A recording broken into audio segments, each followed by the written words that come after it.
You walk into a room expecting to talk, but instead you're handed a blank canvas. What happens next could change everything. Today we're finding out if being an art therapist is the best career for you. Today on Time We Discuss, I want to welcome Sarah Balascio, and it's time we discuss what it's like working as an art therapist. Sarah, thank you for joining me today. Hi, nice to be here. This is really cool. So I spoke with a music therapist maybe 6 months ago. So I generally speaking have an idea of what to expect, but a lot of these professions I like to go in trying to know nothing. I think it's more entertaining for me. Hopefully, it's more entertaining for my guests and visitors. But let's start. Typical day. Art therapist. What's it like? Go. Okay, sure. Well, let me back up really quick because you mentioned a music therapist. I guess broadly, I should just explain the field really quick. So often it's referred to as the creative arts therapies. So underneath that umbrella comes music therapists, dance movement therapists, drama therapists, and I am what's referred to as an art therapist, which refers to like visual art. So yeah. So art therapists can work in so many different settings. So saying a typical day, I'll have to give you a typical day from some of my different jobs I've had, and then I can tell you typically what I do right now. So most art therapists work either in a hospital setting, like in a psychiatric hospital, in treatment centers for things like addiction or eating disorders. I did that for a few years. They often will work also in private practice, like going to a therapist, any other therapist that you would see in private practice. Art therapists can also work in schools. And so a typical day for me right now, I have two jobs. So half of my job, I work as a professor teaching about art therapy. So I teach the graduate level at UMaine and at Maine College of Art. Previously, I taught for 10 years undergrad students at the College of William and Mary. So half of my job, I'm teaching about art therapy, and then the other half of my job, I'm facilitating art therapy. So teaching about it and then actually practicing it.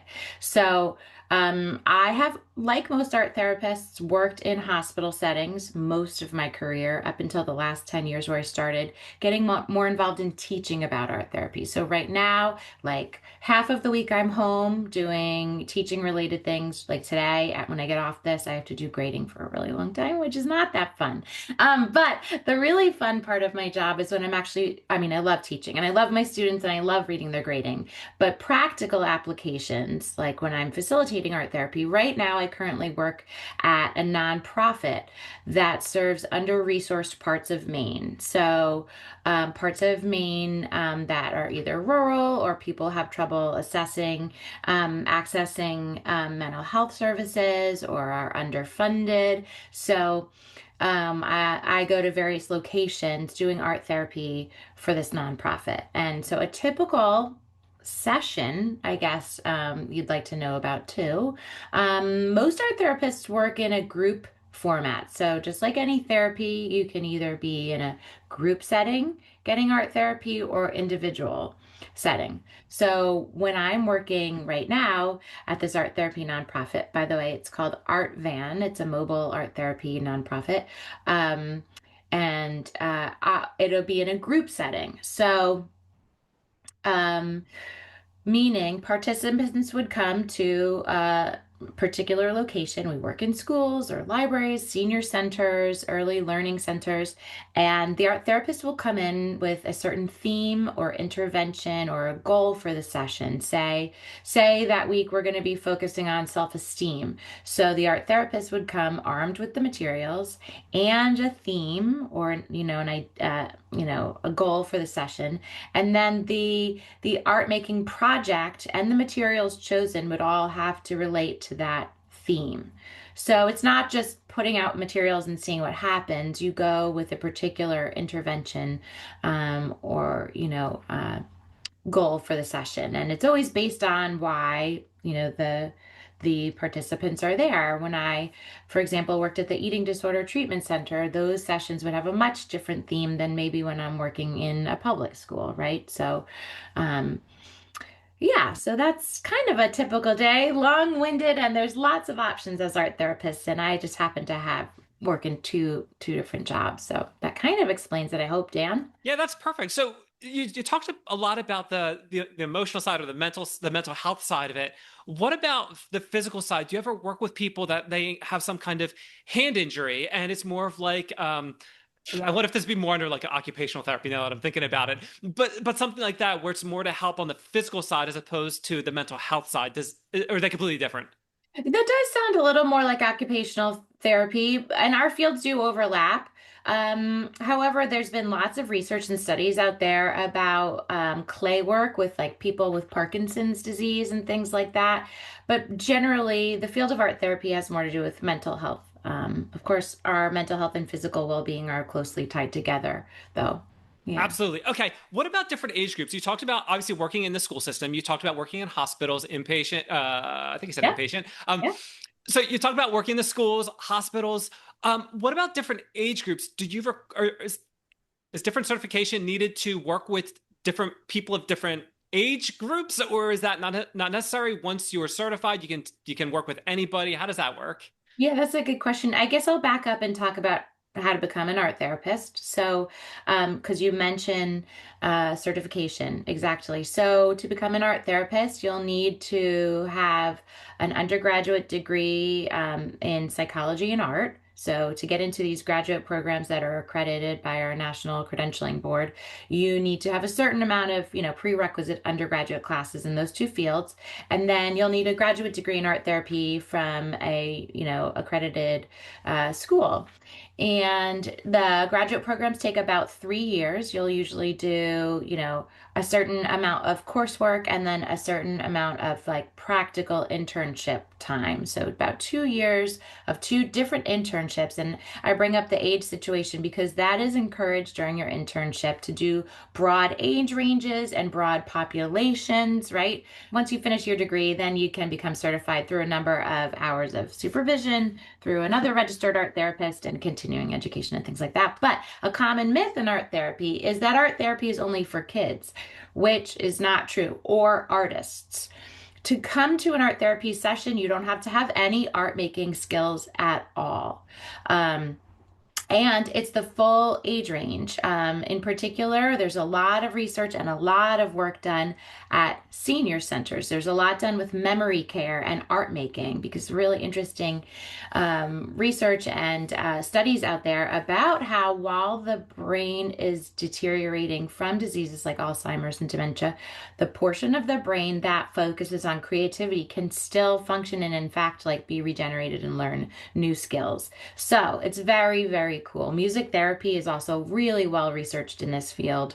There's lots out there about that. So yeah, early learners, really, really young. Like I work at a preschool.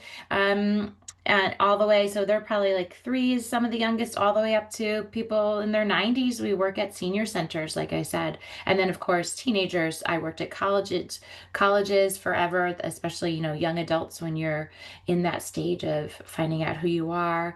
And yeah, so, and anyone, you don't have to have art making skills either, too. So. That is really good to know. Okay, Sarah, let's talk a little bit about the art therapy exercises or the art therapy activities. What types of things are you doing? I know you wrote a book about that, so we can touch on that a little bit. But what types of things are you doing with people? What does that typically look like?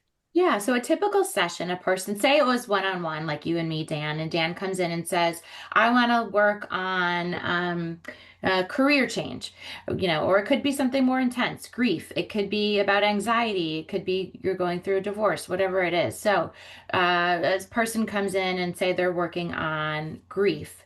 The art therapist would then design an art therapy directive, that's actually the title of my book, or intervention, or just a theme is another way to say it, based on what Dan is here for. And those materials can vary, but the focus would be like, hey, Dan, today what I want you to do is imagine what life would look like for you if you were whatever, blah, blah, blah, like something to do with maybe whatever change you're going through. And then you could try to create that image. Usually people will stick to in art therapy the abstract. So when I say, what would Dan look like if he had XYZ in his life instead of what is now, say.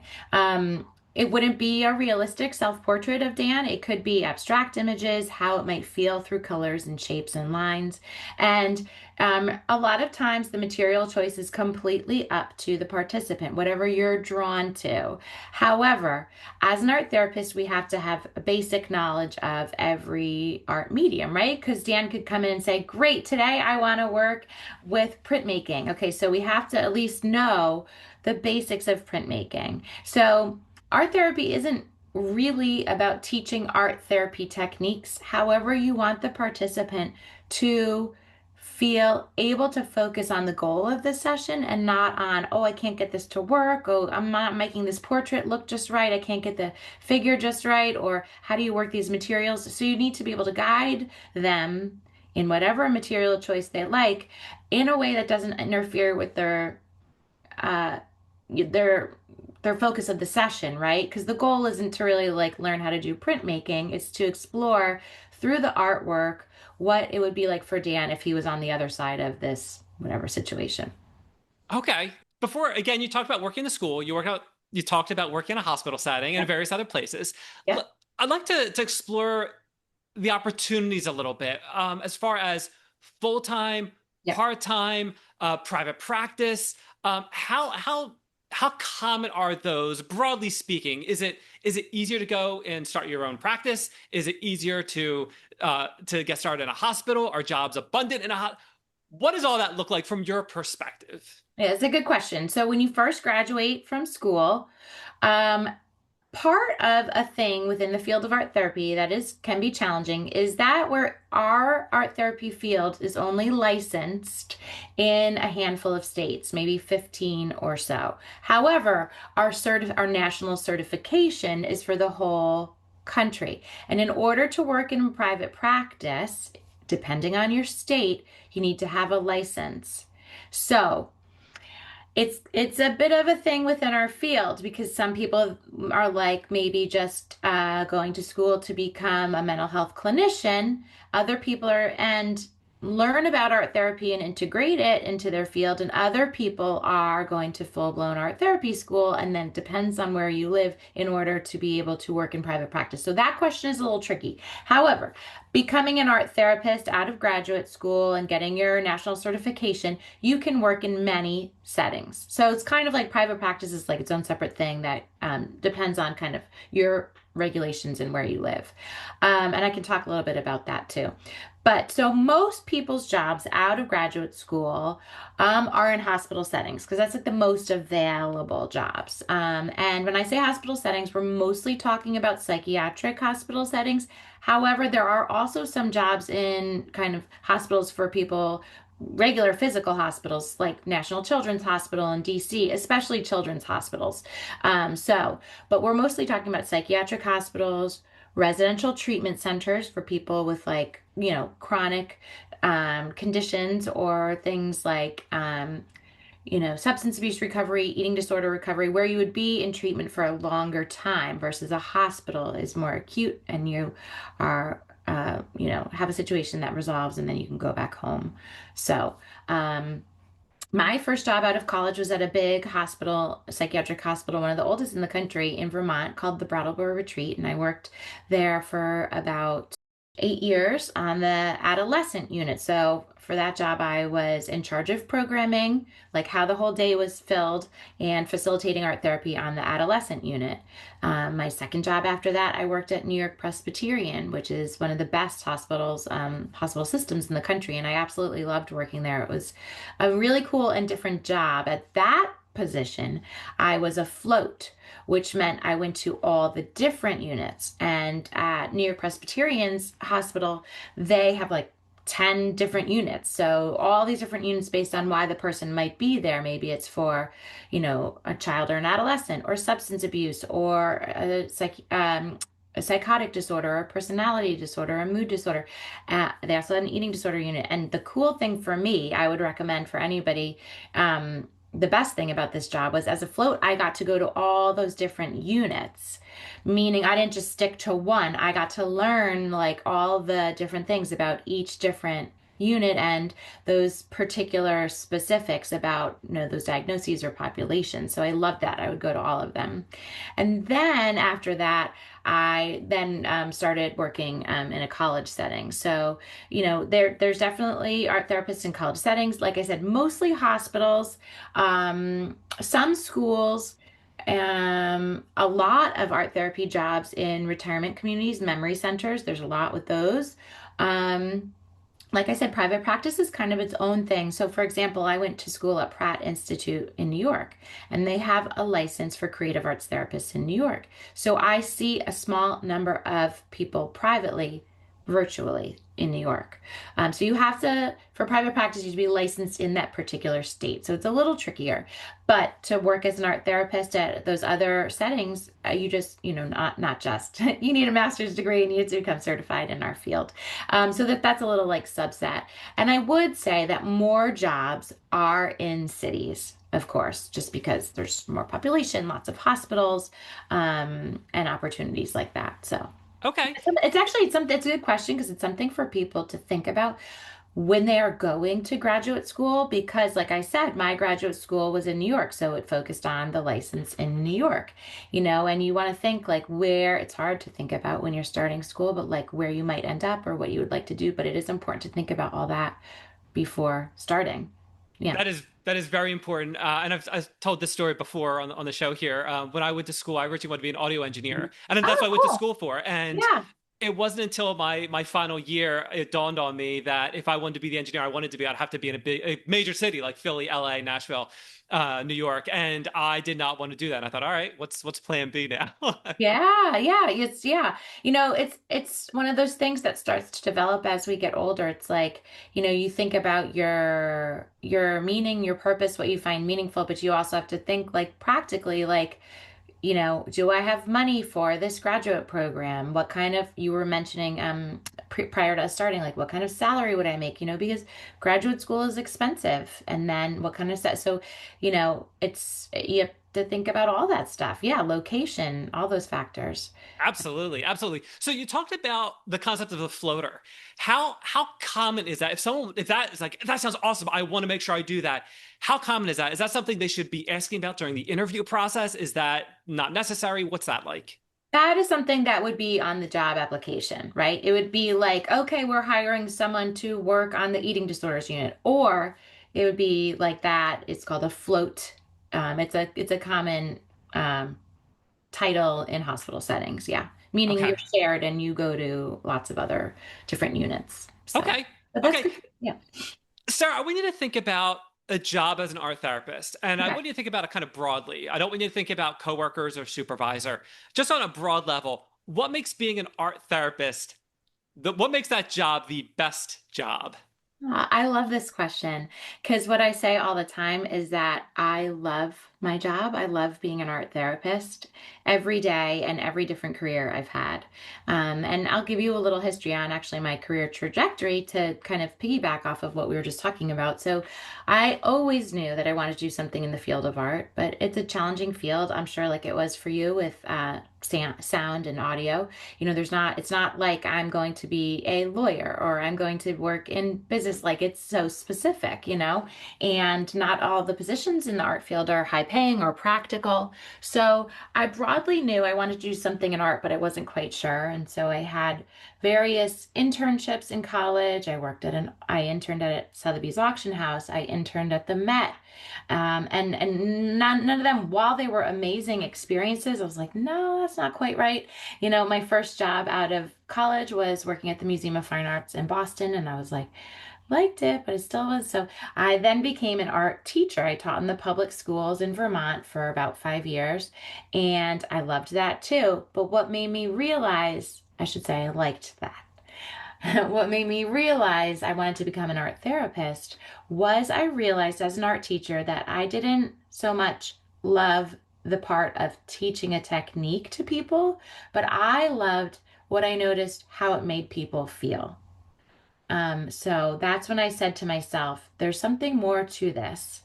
Um, Often I would have students in my class where people would say, oh, watch out for Dan. He's like, there's this. And in art, it'd be fine. And I would say, there's something to this. Then I started offering at recess in middle school, which is like such a trying time, an open studio, meaning if you didn't want to go out for recess, you could come to the art room and make whatever you want to make. And that's when my wheels got turning. And then I'm like, I think I'm really more interested in the therapeutic aspect of art than me teaching, techniques about art. Then I went back to school and became and started my degree. And I, for the first time in school, felt like I know the answer. I mean, I didn't know this. And I loved it. And I have loved, like I said, I've had so many different careers. I've done hospitals, I've done private practice. I'm teaching in graduate school. I'm working at a nonprofit. I've worked, in eating disorder, and I've loved every one of them. So that's what I love about art therapy too, is like it's so applicable to many different people, diagnoses, settings. It can be virtual, it can be in person, it can be in a group setting, it can be individual, it can be working with so many different, populations. But what's important every time is that the art making is the healing process for people. Something about the art making and being in community with someone brings up things. And I love it. I love even when people say I hate art. Why are you an art therapist? I don't like this. That's my favorite person to work with because it's very different than when people envision it. They're like, well, I can't draw. I can't do this. Well, art therapy is not about making an exact replica of something. Oftentimes you might make things in art therapy that you don't even keep, you throw it out. It's just kind of like more of like a visceral, I'm making this and I need to get it outside of me and I want to be done with it. Or we make things that are abstract, that don't look like anything. Another really common myth that people will say is, do you analyze art? And that's a common misconception about art therapy. It's not like, oh, Dan drew a clock. That must mean this, right? So it's not at all like that because Dan is the artist. Dan's going to tell me what the clock means, right? Um, and so people will often say to me, oh, my son, he's always drawing trees. What does that mean? And I'll say, I don't know your son. I can't tell you. You should ask your son what the tree means. Because, I've had people draw things that look horrible and I'll be like, not horrible, scary, and graphic. And I'll say, oh, wow, this feels kind of scary to me. Like, is that how it feels to you? And they say, oh no, I'm just really into like the Avengers right now. So it's not for us to say, you drew this. It means this. There are formal, psychological tests that involve art, but as an art therapist, we're using the art to learn more and hear from the person what it means to them, and the art to take shape in their mind and help them think and express things and reflect, not to analyze. And so I guess that's also what I love about it too. It's like I'm learning from the person what's helpful for them too. I'm not saying this means this. So I love it. I've loved being an art therapist and I will never stop. And then I wrote a book, like even writing about it. I mean, it's kind of torturous to write a book. It's very long and arduous, but even still, like I love that too. So I'm really lucky. I love my job and I've loved it ever since I started it. So yeah. That is really, really awesome. Sarah, I feel like we could keep talking about this. It is obvious you're so passionate about it, and I love that. But unfortunately, I am running out of time. One of the things I like to do whenever I'm speaking to someone, I like to give them the opportunity to talk about a project they're working on, a cause they believe in, more about their business, nonprofit, book. You have so many things to choose from, but regardless, the floor is yours. Okay, great. Thank you. So, yeah, I guess I think what's most important right now is this book that I wrote. My family was on a year sabbatical, and I was able to work on this book then. And I'm really proud of it. If you are an art therapist or interested in the field or a mental health clinician who integrates art therapy into their work, or even just anyone interested, I wrote this book. It's called Art Therapy Directives, an Intervention Toolbox, published by Routledge. And basically, what it is I'll just show you the first page. Like I mentioned, a typical art therapy session would have a certain theme. So basically, that's what this is. I wrote this book so that people can just simply refer in the table of contents, like these are all the different topic areas. And then you go to that one, and there are like 4 different designed interventions and images for whatever that topic is. So it's available on Amazon, Barnes and Noble, through the publisher, Routledge. So yeah, I'm excited about sharing that.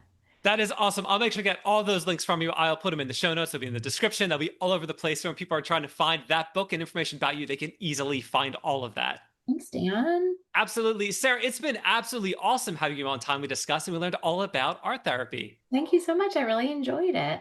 All right, so let's do a quick summary of what we learned today. For starters, being an art therapist has a lot of flexibility when it comes to location. You can work remotely, you can work on site, you can work in private practice in certain states, or you can work in different hospitals. You can work at senior centers, retirement facilities, all kinds of different places. So it seems like there are definitely a lot of options when it comes to where you want to work. Education requirements, you do need a master's degree for this position. So you need to do that extra schooling if this is something that you really want to do. One of the really cool things is that Sarah reports really high job satisfaction. You could tell she is super amped about what she does. It is so fulfilling, and you can just tell by talking to her. So there's definitely something to be said about a job that you're going to get some personal satisfaction out of. Looking at the national data for art therapists, it is a growing industry. It's growing at about 3% right now, which is about a little quicker than average/average, but it's growing. So that's a good thing.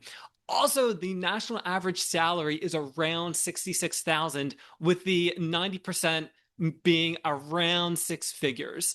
So average around 66. Now remember, Sarah said that it's more likely to find jobs closer to cities. So remember that if you really want to pursue this, you should probably be somewhere close to a city where the demand is going to be there, or plan to work remotely. Look into that, because I don't know how that's going to work if you're working for an agency or an organization, but you're working remotely. So you definitely want to consider that. But if you're in one of those 15 states where you can practice, you can have a private practice, you can certainly do that remote as well. So those are some things to consider if you want to be an art therapist. All right, that'll do it.